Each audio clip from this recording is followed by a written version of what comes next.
really highlights why you have to be careful on how you package up your solutions using those connections and an OR.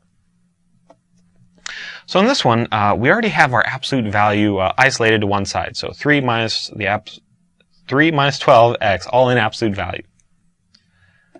So I'm going to split this immediately into its two problems.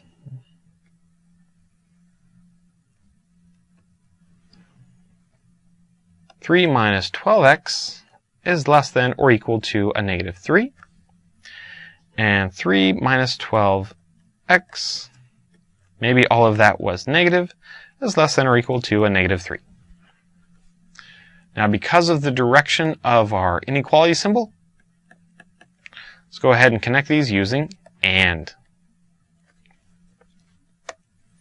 All right, solving the one on the left.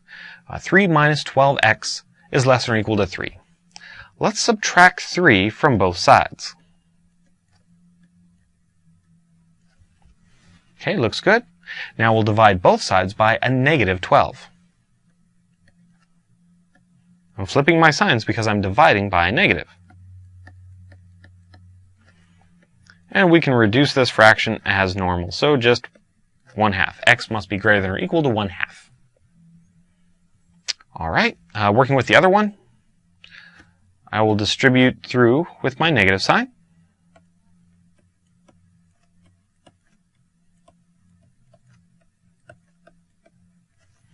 And I will add 3 to both sides.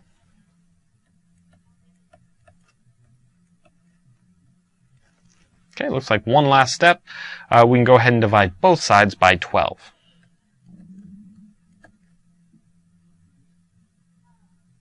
Okay, 0 divided by 12 is simply 0. All right, so let's see exactly what this would include.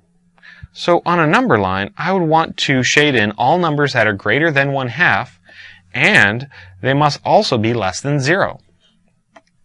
Now, of course, that poses a huge problem. There are lots of numbers greater than 1/2, and there's lots of numbers less than 0, but unfortunately, I can't find numbers that satisfy both of them. So there's no numbers that satisfy both conditions. In fact, this one I could say has no solution. Now, you might have caught that earlier, and if you did, that's okay. You can definitely save yourself a lot of work. If we look all the way back here at the original problem, we have a bit of an issue.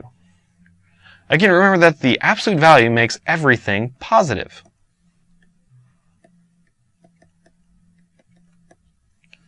And sitting on the other side of our inequality is a negative number. And we simply can't have something positive being less than something negative. It's not going to work. So that's another good reason why this one has no solution. So be careful when going through these problems. Make sure you split them up because of your absolute value. Watch the direction of that absolute value so you know how to connect them using, say, either AND or OR. And remember to solve each of them separately and connect very carefully when you get to your solutions. Thanks for watching Educator.com.